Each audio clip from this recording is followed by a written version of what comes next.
So, good evening, everyone. Today, we are honored to have Professor Manuel Pérez-Gachia from Shanghai Jiao Tong University to give us a lecture on history between the East and the West. The title of the topic is From Tribute to Treaties, How China Navigated Geopolitics and European relations in the Westphalian era.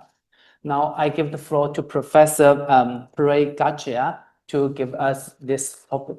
Okay, thank you, Thomas. Thank you so much for a nice introduction. And of course, I must thank again all my still young, but I would say old friends and colleagues from the Ricci Institute, because of course, Father Stefan Rodlin, Jarek, Father Felipe Calso. So it's this is my family. I feel here always in Macau and the Ricci Institute like my family. So today, today we will talk something different. I'm preparing. I roughly talk on this by email to Stefan and Jarek, and also last year we mentioned on this. I myself preparing with my colleagues and team a new research project. It's going to be about peace treaties.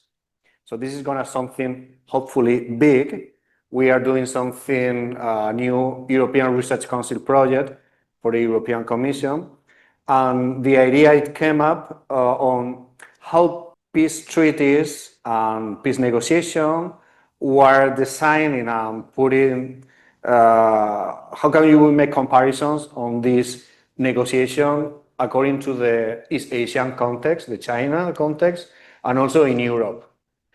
So today's presentation, basically, the project is still, blooming up, and we are still preparing the research proposal, but we are very confident we're going to get this.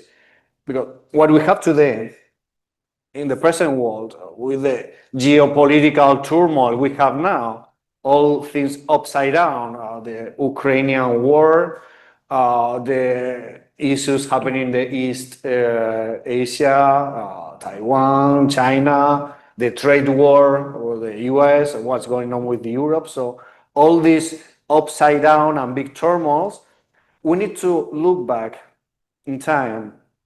Just a quick note, of course, I'm not going to talk about that, would be for another topic. Because, what is happening in the Ukrainian war is not the Ukrainian war. I would say is the second Crimea war, because this is something that has crystallized since 1815. So things haven't changed much in the past 200 years. So let's try to navigate. Let's put ourselves in context. 1644, geopolitical momentum. What happened in 1644? What happened in 1644, guys? Now let's quiz. We are a small group. What happened in 1644? China and Europe. It's a very big momentum. What happened, Jarek? Now you are looking at me. The beginning of Qing Dynasty. That's one. The arrival of the Qing Dynasty. And let's go back to Europe, because here we are talking about the Westphalian era. Westphalia. So we are talking here about negotiation. China didn't make any writing peace treaty, not even a legislative or civil code. Everything is based more in an informal thing, the Confucian way. So again, let's put up back on context. The arrival of the Qing, the Manchu dynasty ruling the Han.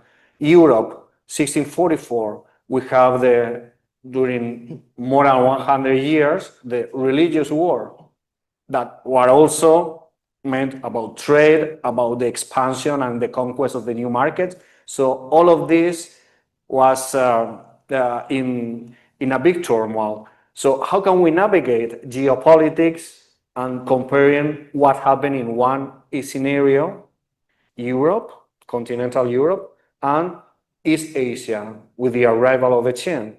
Here the question is, well, I will, it's 40 minutes we have, guys. By the way, Thomas, I will respect the time, 40 minutes. So if I'm passing the time, you give me a warning. So, but guys, you please keep interrupting me all over the presentation. If you want to stop on one thing that you guys think deserves some further explanation, or we can discuss, let's try not making a monologue on this. So because I'm certain I wouldn't have got to the whole slides I prepared, but basically I'm going to prepare the presentation on this on a big general theoretical framework. I will give some set of questions, the big question according to the case study or the main hypothesis I'm sustaining, and at the end, some little hints on methodology and sources, and some very preliminary conclusions. But again, coming back to this Westphalian era and the arrival of the Qing in 1644. Here the main question is, how can we compare two distinct civilization, cultures, and of course the concept of civilization is quite, let's say, old-fashioned or ambiguous. So here one concept we need to take as a tool for our analysis, and how can we connect both big geographies, the concept of globalization, which allow us basically to find or to make connections of long distance areas. So conventionally, it's been said that 1571 is when the early globalization started. Why this year? Because it was the year that the Spanish Empire opened or established formally the trade connecting Manila with Acapulco. It was the so-called Philippines galleon, the Manila galleon.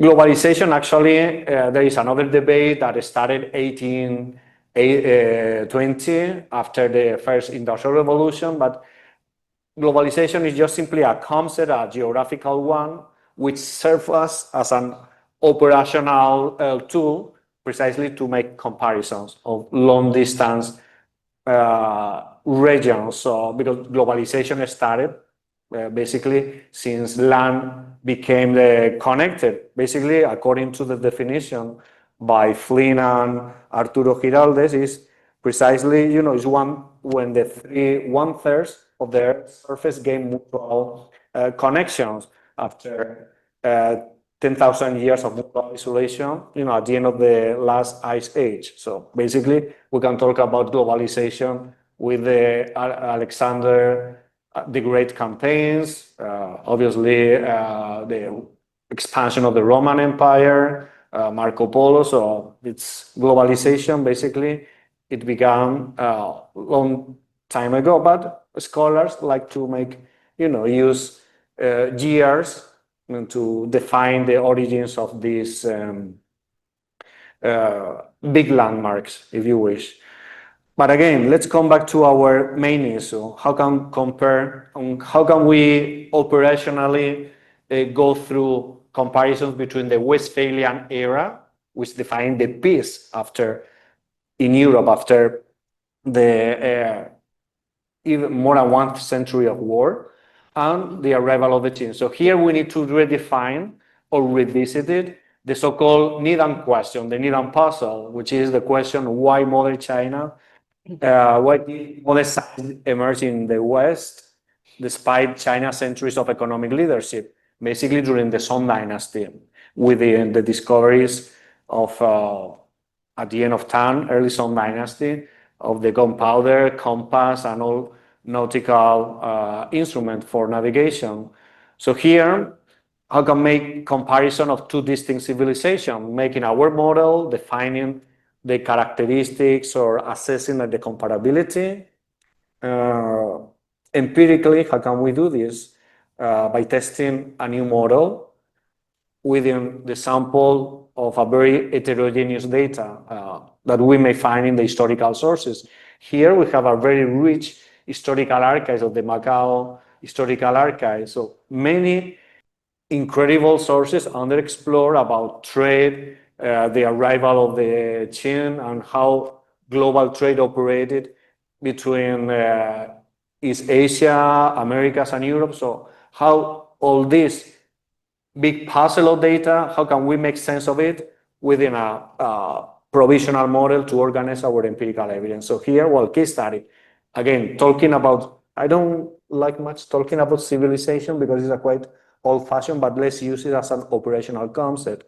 So here, the Greco-Latin or Cynic civilization.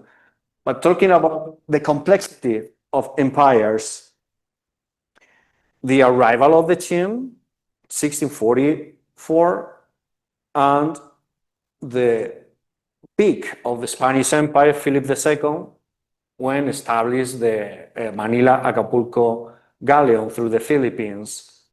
Operational definition here, as we talked before, when comparing different geographical units, we cannot talk about China or Europe as such, because we need to define the space through particular concrete case studies and the regional differences. So here, an important issue to consider is the unification of the Middle Kingdom. That is the case of the China. So the China Empire has no overseas expansion. The big land within the expansion of the Qing, this green light area here are the borders of the Ming Dynasty, but in the Qing they expand westwards, also north, Mongolia, Manchuria, and surely here a very important concept for our discussion, still the tributary states with Tonkin, Laos, Xi'an, Burma, Nepal, Korea, that help us to define precisely how the peace negotiation or the way to implement diplomacy has been distinctively conducted in China and the West. Here, another different thing, for the case of the European empires, like the case of the Spanish Empire, so it has a drive for overseas expansion. We're talking here about the Spanish Empire, defined by John Eliot as a composite monarchy, with the expansion to the Americas. Also here in blue, the Portuguese Empire, because within this period, until 1644, also very important thing to consider, we are talking here about the union of crowns. So Portugal and Spain was together in one single crown until 1644. Also precisely until the arrival of the Qing, which give us more nice ingredients to put in context the geopolitical momentum at that time. So many changes, war of religion, trade, the development of new diplomacy, the arrival of the Qing in China, and the Peace of Westphalia, which is the definition of the conventionally defined of Europe about after the Westphalia peace. So here, how can we do our comparisons between China and Europe? So define, for instance, geography, Europe as a great archipelago, China a very big continental landmass, as I mentioned before, a European model more oriented for overseas expansion, colonial expansion. In the case of China, it has the whole big land and territory, so no need for overseas expansion. So the key point of China, since not the Qing, the Manchu dynasty, precisely since Qing dynasty, long time ago, the main point, the main goal was the unification and the stability of the Middle Kingdom. So that is very important to consider when we are comparing with European empires or regions. And here, how can we assess comparisons and the historical trajectories? Here, well, we try, maybe you may think it's kind of simplistic, but as an operational tool may help us to understand or to implement comparisons. For the case of Europe, we are talking about trade network system. For the case of China, we are talking about a tributary system with the tributary states. The main goal of China was the border unification and fortification. For the case of Europe, naval competition, the development of maritime empires. And then we have other opposite concepts. trade mercantile classes versus the scholar gentry of China, and then enterprises, like in the case of Europe, the Columbian exchange within the discoveries of the Americas, or in the case, for the case of China, the Silk Road dynamics. So here we, in terms of regions, in terms of agency, who are the social actors, so it's very good operational way to implement comparisons, a comparative study through a very specific case study. I will come back to this in a moment. And two important things here. Because within this model, we have been basically the narrative we made our analysis of history in the past, let's say in the past century, precisely after World War II. We have a very Eurocentric, Western-centric bias in which there's been a very, what I define as a Cold War, or now, what we are in the present moment as a post-Cold War narratives. So narratives to historically, to legitimize the actions of the main powers, actors, basically developing Western hegemons. Actually, one of the examples here I put, and again, it's a very conventional classic study, but I put it as an example of this development of Eurocentric narrative, which is the work by Arnold Toynbee or Karl Polanyi after World War II, which precisely developed this or contribute to frame this as a teleological endpoint of progress. So building hegemons, Great Britain in the 18th century, 20th century US. So we have here into a narrative of nation state as a hegemonic or culmination of hegemonic powers, or basically Western hegemon. So here we are in a kind of false binary, the West and the rest. So this is actually the very much Eurocentric perspective dominated the historical narrative until precisely until the 21st century. And this narrative has been also being contributed, following Polanyi in 1945, after World War II, following after the end of the Cold War. So this is precisely the work by Samuel Huntington, using the concept of civilizations. And after the fall of the Berlin Wall, the collapse of the Soviet Union, he was talking that the future conflicts of the 21st century will not be among nations, but it would be among civilizations. A note on this, Samuel Huntington, you guys know, which is the other scholar intellectual who was having this academic debate with Huntington, 90s, who, ringing any bell, the end of the Cold War, and the collapse of the Soviet Union, 1991. So we have here the culmination or the so-called end of history. Who wrote the so-called end of history and debate with Huntington, Fukuyama? So here, precisely this work, the class of civilization, and Huntington was an advisor, the White House, the Ministry of Foreign Affairs with Nixon. So he made this, well, again, a very much post-Cold War narrative. And of course, he is the one using first the concept of the Great Divergence. And what is the key concept of the meaning of the Great Divergence, which is something that we need to revise and surpass. So the Great Divergence is being defined actually here within these two landmarks. Actually, this helps us to connect within the concept of globalization, the meaning or the use of the concept of globalization to answer this question.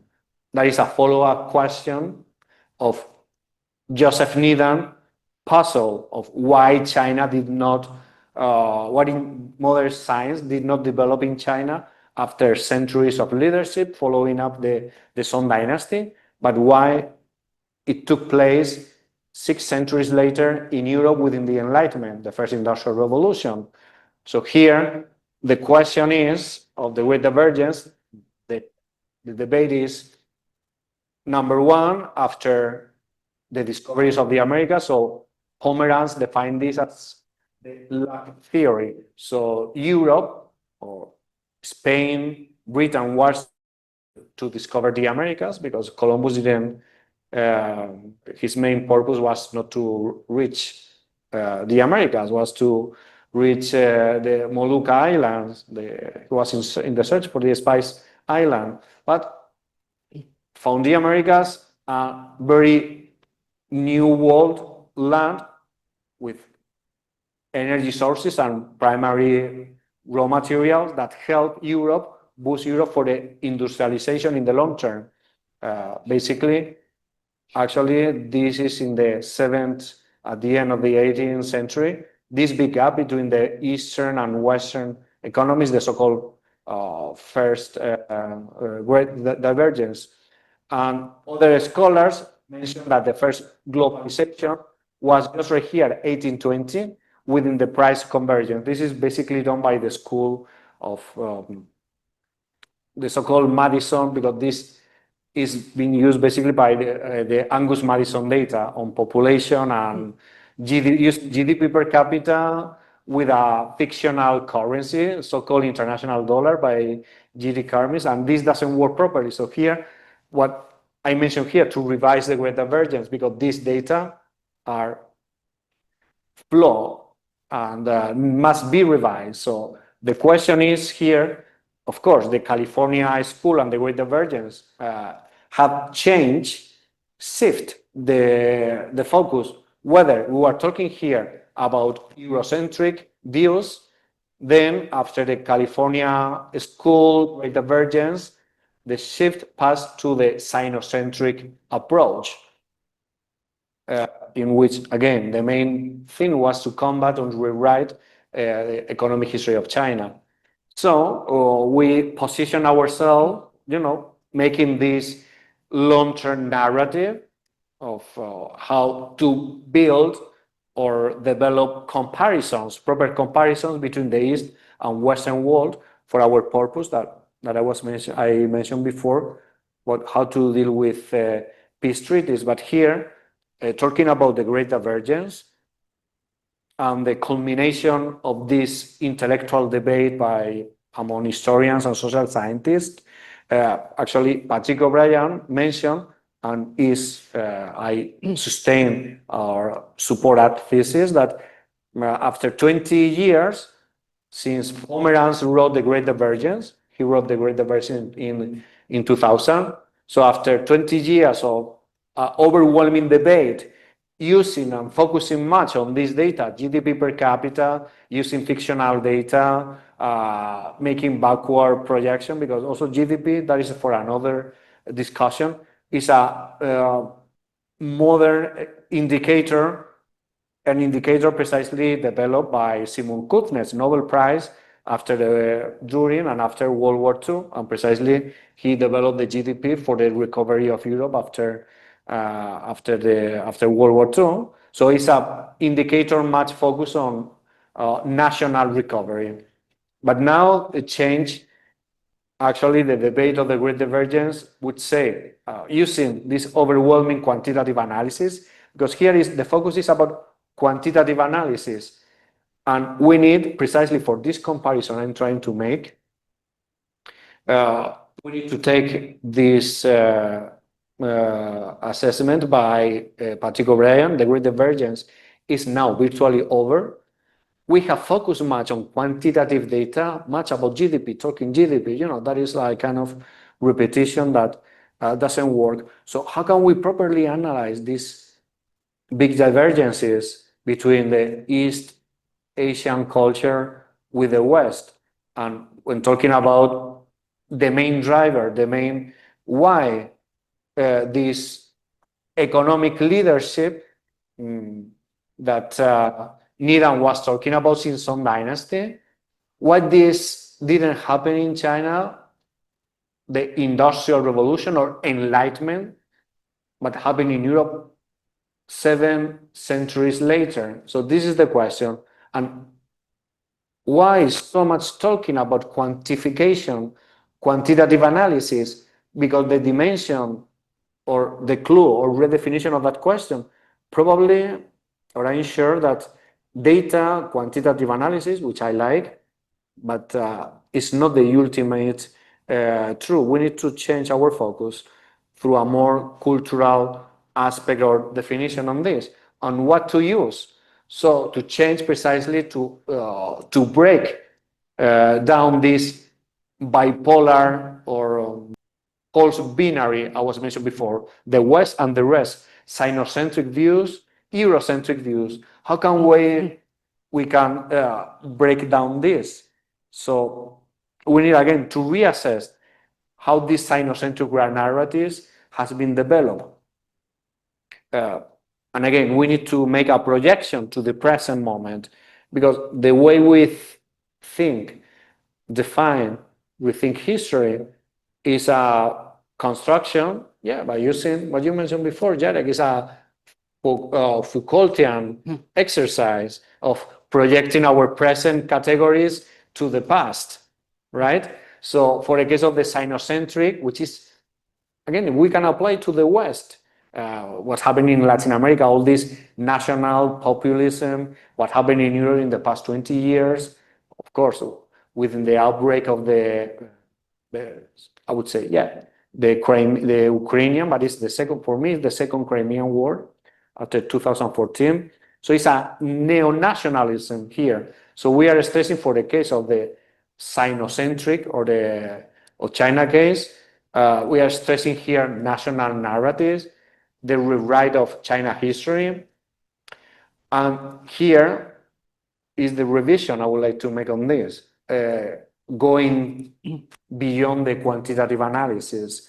Nation-based political agenda, which precisely, and we will go through this as a sort of case study, the Opium War narratives, I call it, well, to be honest, I don't use this concept. This concept about Qing is not used by me. I mean, I take it because I like, and I think it's very important for my argument, but it was developed by Li Bojong. You guys know who Li Bojong is? Economic historian who also belonged to the California school, and precisely talk about this Qing or complex of inferiority, which actually helped the narrative, the historical narrative of the invasion of China. China was invaded by England, France, within the development of the Opium War, the interference of China economy, which ended up with the signing of the Treaty of Nanjing and the Treaty of Tianjin in the First and Second Opium War. And these two were the two first treaties in China that we can see put it in black and white into a writing paper before. Actually, this is also what we need to think. Yeah, another quiz question for you guys. Since, let's say, 14th century, since the arrival of the Ming until the Qing, which wars we can say that China was engaged in a kind of open or international war? Because all conflicts in China were of domestic nature. So there is two wars for 14th century, from the arrival of the Ming until Qing dynasty. Just forget about the Opium War. Only two wars that we can say that China was engaged in a sort of international conflict, because wars like the European wars, like the religious war involving several Western powers or countries, China was never involved in any of those conflicts. So the first let's say international war or invasion of China to another nation was the War of Vietnam, when China invaded Vietnam in the 14th century.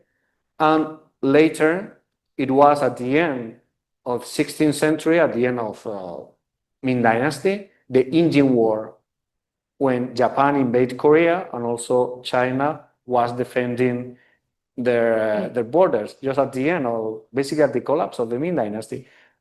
So taking this apart, the whole nature, conflicts of rebellions, wars in China of domestic nature, for one purpose, for this one, guys, just to keep unified the Middle Kingdom.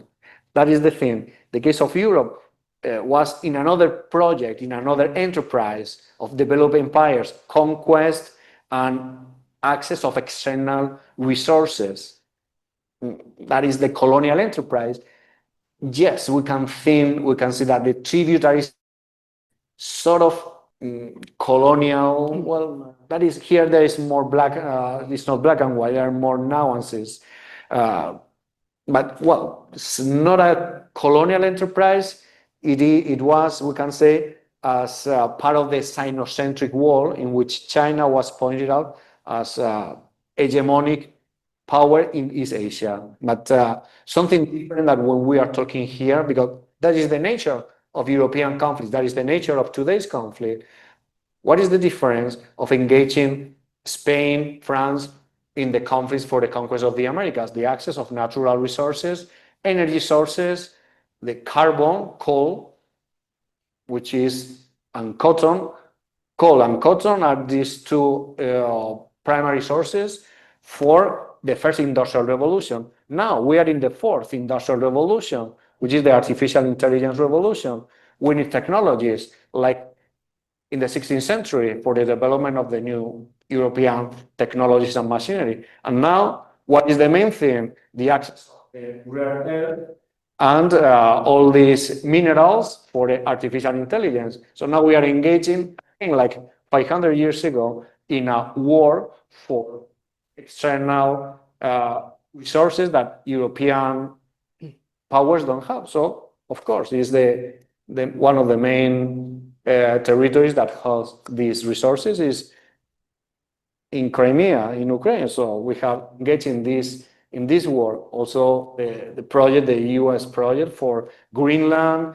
We are talking also about Bolivia for the lithium, which is made for batteries of and the components of these computers and technology. So it's nothing has changed in 500, 600 years. Access and wars, colonial enterprises for the access of the main resources for the development of the first industrial revolution. Now we are in the fourth industrial revolution. We are, again, in the same rhetoric and the same geopolitical, this is a kind of sociological or anthropological exercise we can make. The course of history hasn't changed much in the last 500 years. So we are set in this type of rhetoric. But again, coming back for our purpose here, because this helps contribute to build these narratives, national narratives. And one of those, of course, for the case of China, is the Belt and Road, the Idai Law, which is actually since 2013-14 that was put in place as a sort of soft power constitutive. There was the Silk Road or the Belt and Road Initiative was nicknamed as the new march of the 21st century, in which precisely China, through the investment, development, infrastructure in the Middle East, so aim to gain supremacy or a world hegemony. So here, again, we need to navigate through this concept precisely on, again, how to make or implement the new agenda of global history. And again, for one purpose, to make comparisons. So here I only take the geographical application of what we are discussing. So we need to apply this concept of the School of Annals from France, which is the jeu d'échelle, game of scale, micro macro analysis. So precisely how to put together the different pieces of historical sources, the pieces and the fragmentation of data scattered in the historical archives, and to make sense or try to find clues of our questions, the question that we are trying to define here. Well, here I just put some references on what I'm developing here in my talk, which is I published also in my latest book of global history with Chinese characteristics. But here, again, if we are talking about diplomacy, the redefinition of the concept of the great divergence debate, moving beyond the quantitative data and analysis, we need to go through the cultural implications in the long term until the present moment of China international relations. Again, remember, within this concept, the Westphalian concept and the tributary system, I will come back this later, but think that the Westphalian as a concept in which all nations are equal, and the tributary system, for the case of China, there is no equal nation, there is asymmetry in the relation. China is the hegemony power, and the rest, the Southeast Asia, Philippines, Korea, Burma, Siam, or the Kingdom of Siam, or today's Thailand, all those are tributary states paying tribute to China. And here we can make some application of the Neo-Confucian concept policies within China international relations system. The Wulong, which is the Confucian system of 5 relations. We can also discuss about the soft power concept, neo-mercantilist policy, which is the self-sufficiency of China that you see in the map of China, that no need for construction or development of a maritime empire. That's a big land, big mass of land with all resources available. So that is the question. And then another question or concept, vague, ambiguous. Of course, you know about a great deal about this. What is the concept of Chongguo, which is a kind of, actually the first one in using this concept was Mao Zedong. He was talking about socialism with Chinese characteristics. Then later, with the reforms of Deng Xiaoping, he mentioned internationalization, or basically market economy with Chinese characteristics. And now these concepts have been reused again in the past 10 years to say and to talk about the concept of expansion or globalization or internationalization of China with Chinese characteristics. It's a kind of ambivalent and kind of rhetoric and ambiguous concept. That what is the meaning of that? Well, it's kind of using this national narrative to, again, one of the main goals of this is to keep the Middle Kingdom unified. So here, one concept or one note about the Wulong, conceptualizing China international relations.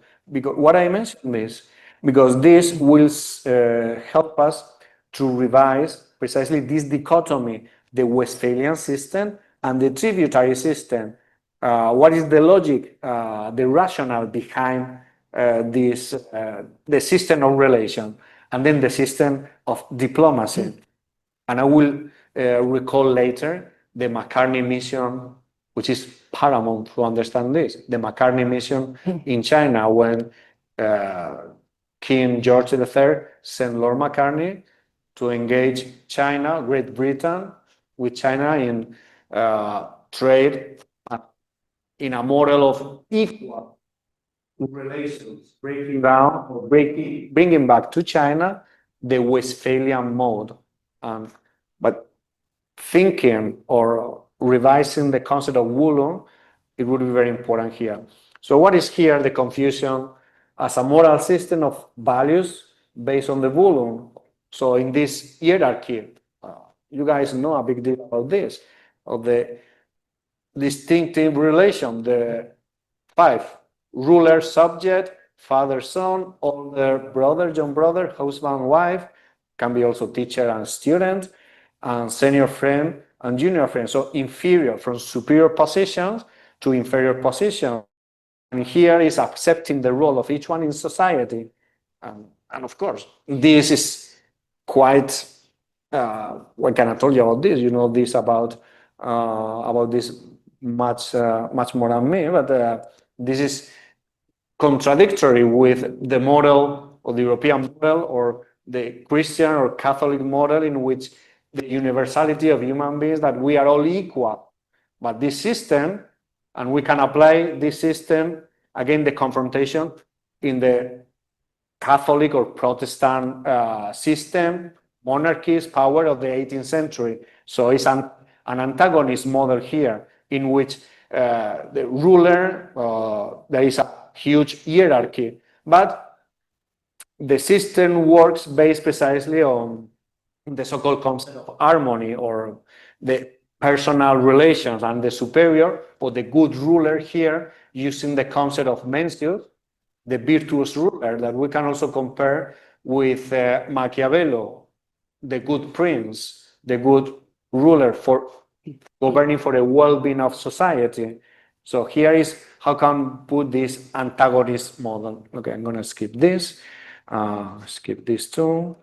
So talking about neo-mercantilist policies again, so we are set here in this self-sufficiency of China economic system, non-dependent from external nations, and the reversal to 19th century political Western frames, when we find the roots of nation state, nationalism, hegemonic power. So here there is a relevance of a deep historical analysis to understand the roots of the current world affairs. Again, coming to this dichotomy of conceptualization of empires between East Asia and Europe, modes, a model of diplomacy, Westphalian system, tributary system, and here, very important landmark in the history, the Treaty of Tordesillas. Any of you know about this treaty? Ringing any bell? Please, guys, tell me. So the Treaty of Tordesillas was precisely, made by the two big powers at that time. Great Britain was not the big power at this time, but that came later, in the end of the 16th, early 17th century. So here we are talking about Portugal and Spain after the conquest of the Americas. So what the Treaty of Tordesillas meant? So they divide the Western Hemisphere. Here is the zone, the Spanish zones, the Eastern Hemisphere. So they divide in this treaty. Tordesillas is a nice place. If you go, I think you go this summer to Spain. So Tordesillas is close to Valladolid.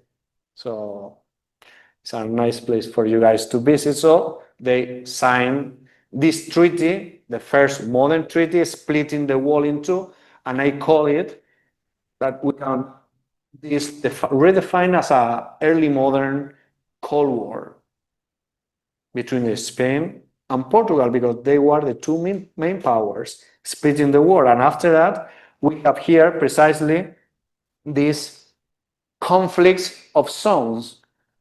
So we can define here, for instance, in this period, with the case of China, within the invasion of Japan to Korea, the Qing War. Here we have also found in this area of conflicts, actually the main one was after the Qing War, the Opium Wars, development of the Opium Wars. And basically here also in the Philippines, in Manila, we have at the end of the 16th, 17th century, the so-called, we'll come to this later, the massacres of the Chinese, the Filipinos, the Chinese certainly, they call it sangleyes. I will come back to this later. But the Chinese community settled in the Philippines, so the Spanish Empire, so they commit two massacres about these communities. They were settled in the so-called Parian of Manila.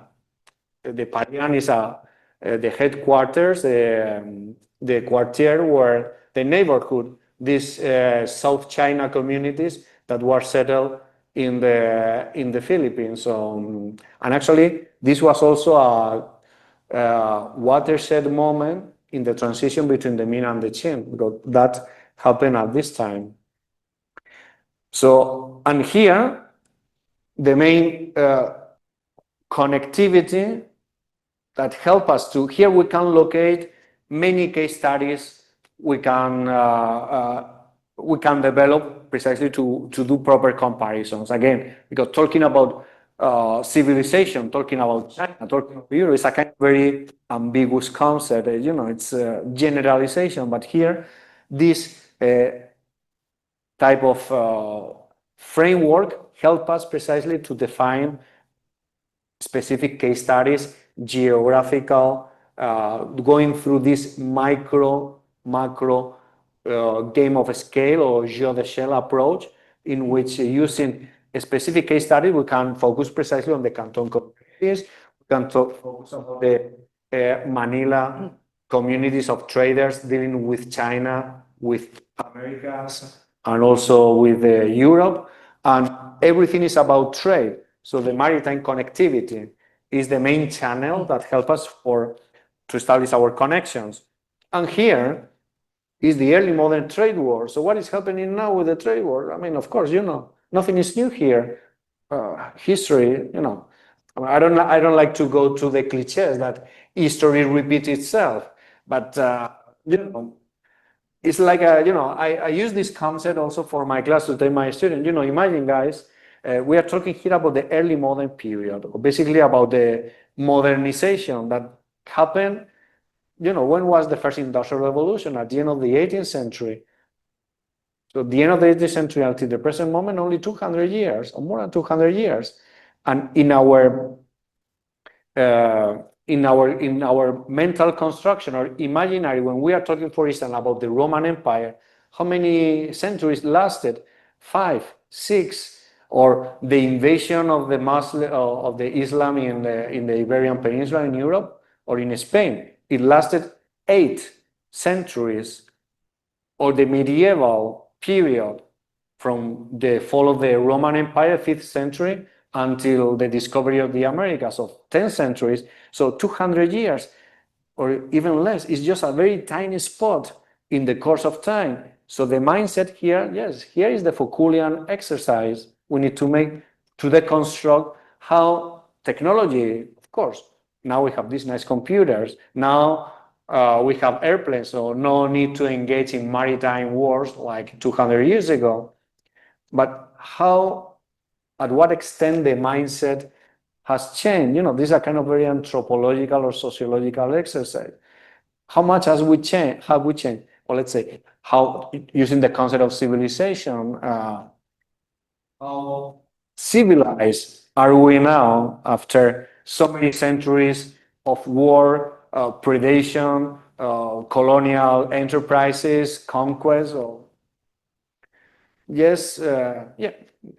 As old as humankind, we could say. So here again, coming back, you know, making this little transgression, jump into, you know, allow me to make these kind of jumps or intellectual jumps from anthropology, sociology, even is talking here that you guys know a big deal about this, is about ethics, the human ethics on social behavior.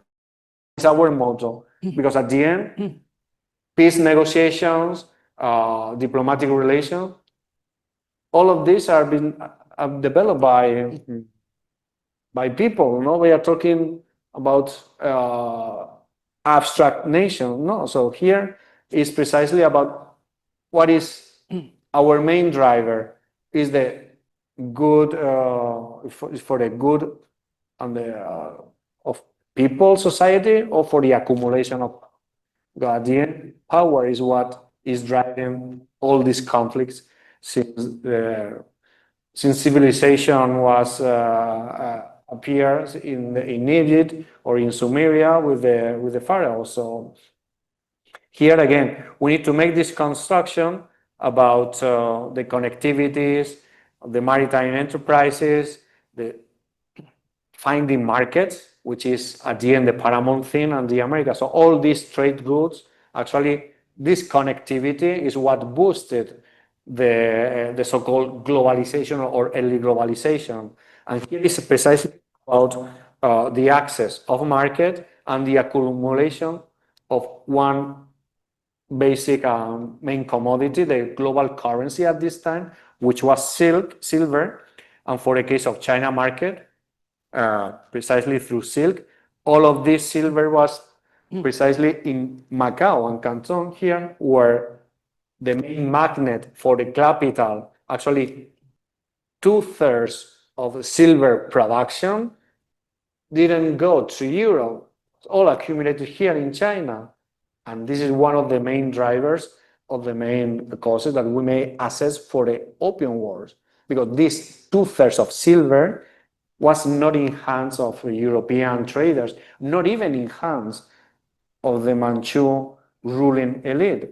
It was in the South China Han and Hakka community of Fujian, Zhejiang province, Guangdong, and this actually was precisely the community that the Qing dynasty, the Manchu, tried to contend to avoid the rebellion against the foreign dynasty ruling the Han majority. That is the crucial thing. This little concept, how much time do I have? About fun. This concept helped us or helped me to revise or to put this question that the Opium War should be redefined and revisited, not as an invasion, of course, participation, we know the participation, that is an obvious thing, of the France and Great Britain, but we can define it also through his domestic dimension. Could we say also that the Opium War could be a sort of civil war in China between the Han and Manchu community? So that is a central issue here, because conquest, this capital was not in Beijing coffers, was not in the imperial city coffers for the emperor and the ruling Manchu elite. It was in hands of the Canton, the home merchants, the Canton community, and the Hakka community that was settled in Manila. So this is very important, because the whole capital and the whole world trade at this moment in South China Sea. South China Sea was the main geopolitical area for this. South China Sea is one of the main geopolitical, is where the tensions are. So, and it's about, here, the all circulation of these goods, commodities that boost and help precisely to develop China as the main attractive market. And here, in these 5 minutes I finish with this, is when we can this system that precisely in the long run collide in the first Opium War. The tributary system, Westphalia, the Treaty of Westphalia, signed in Onzbruck and Münster, of putting an end to the wars of religion. And here the concept of the state sovereignty and the modern nation system. International law, balance of power, these are antagonist concepts within the so-called tributary or Sinocentric system in China, which is also this tributary we can discuss, is a Western concept developed by Fairbairn, not quite accurate, but basically all this model here, because international law, China didn't have any civil code writing, everything was arranged according to the Wulong system on informal relations. And another important concept here of the tributary is the practice set of rituals, cultural, diplomatic practices. From the tributary, the lesser states, China is as the Sinocentric model per se, is the mainstay. The practice of the koto, what is the koto? It's like ringing bells for what's happening today, for engaging in global trade, diplomatic relation with China. So how can reciprocity never happen? So this is something that in the West, diplomats should one day learn, that reciprocity will never happen, because we are talking here about different antagonist concepts. So, and the Westphalian practice here basically is the origin of the diplomacy, of the modern diplomacy as we know, and also using ambassadors to represent the central governments of nation, and of course, the concept of sovereignty. The tributary practice is something, it's a patchwork of relationship governed by necessity or regulated by ceremony. And it doesn't work through ambassador by envoys. So there is a great deal of flexibility about this.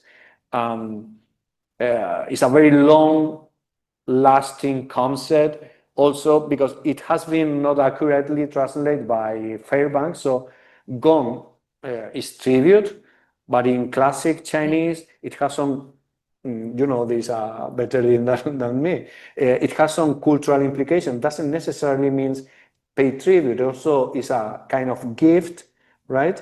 So the translation of gong is not simply to pay someone a tribute. It has some cultural implications about gift from inferior to superiors. And this goes precisely with the Wulong system, with the inferior and superior classes. So, well, these are the different ways of use of diplomacy. And I finish, yes, I think I will finish. We reach this to understand how this system collides. You know, what is this? There is nothing we don't have that we need from you. Within this little statement made by Emperor Qianlong, by the Qing Emperor, at the end of the 18th century, to Lord Macartney, the diplomat and the diplomatic mission sent by King George III from England. This has to, you know, we always in diplomacy, all this statement that we can find, we may find many of these in today's newspaper, public media release of the statement by diplomats, China, Russia, Europe. So we always need to interpret the thing read between lines. So this message, let's put ourselves a bit, let's make an anthropological exercise. How do you interpret, what would be your take, your interpretation of this? You are the Qing Emperor, you are the absolute ruler, powerful guy, people must bow in front of you, must practice the kowtow. And you are talking to the main Western power, Great Britain. Great Britain was the main Western power at this time. And here the thing is about market participation, interference to other states' affairs. There is nothing, Emperor Qianlong to Lord Macartney, there is nothing we don't have that we need from you. What would be your take, guys? What would be your interpretation of this? I would tell you there is two meanings. And this message was led to two different audiences. First audience, a message to the Western powers, no interfere in our policies, political life, society, or an economy. So it's a strong message to not only Great Britain, not only King George III, to Western nations, don't interfere in domestic policies in China. Something that is, you know, it's today and also in the past 50 years in China since the reform period. But the other audience here was not the British, not the French.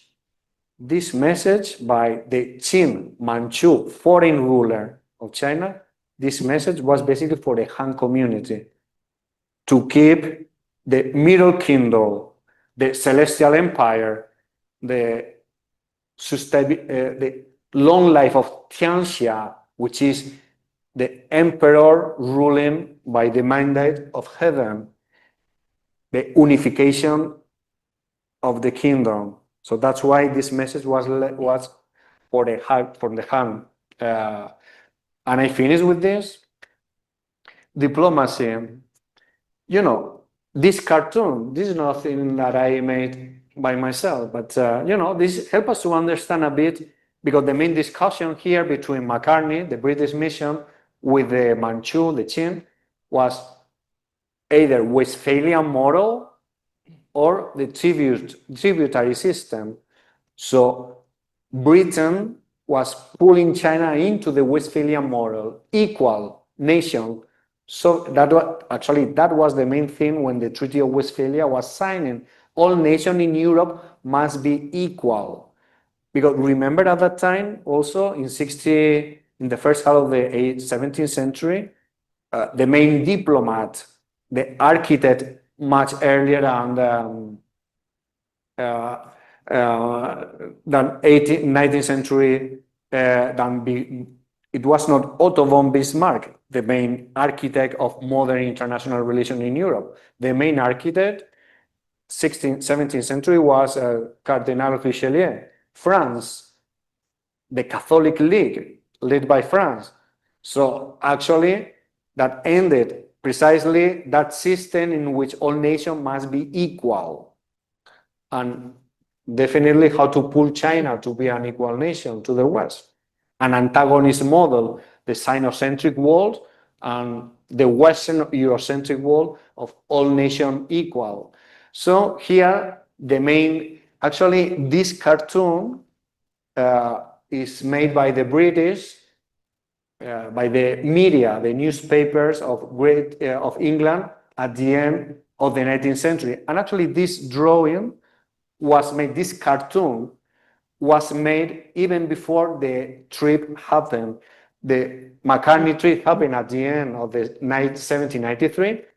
This cartoon was made in 1792 to portray there was a big debate in the British Parliament and in the British society that why Europe, why do we British, why do we need international relations with China? Why do we need their market? We are superior, so we don't need, why should we kowtow in front of the emperor? And then the whole debate here was between the Qing and the British. Okay, we can do the kowtow, but we don't do the whole ritual. We only kneel one leg, not on two. And, all of this was portrayed to make a caricature in the British society that, look, how stupid we British are, that we are doing all these things just for some little participation in China market. So, and I finish with this conclusion. Actually, this was said by Napoleon in the island of Elba when he was, defected. He said this: an ambassador is not for the affairs and not for the is for the affairs and not for the ceremonies or rituals of the countries he belonged to. But this is something, and I conclude with this. I think Napoleon, of course, in many things that were not totally right, because this is not quite accurate. The concept you guys for many centuries are being developed, which is for me paramount and the key concept to engage diplomacy here in China or anywhere of the world, is the concept of locus accommodation, right? Adapt.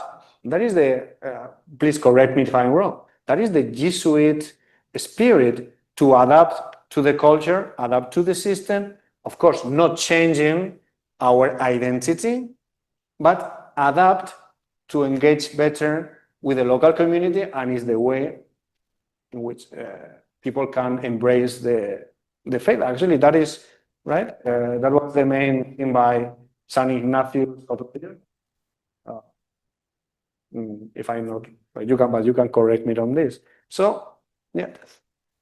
Okay, guys, thank you. There are many things here I would like to talk, but this is enough.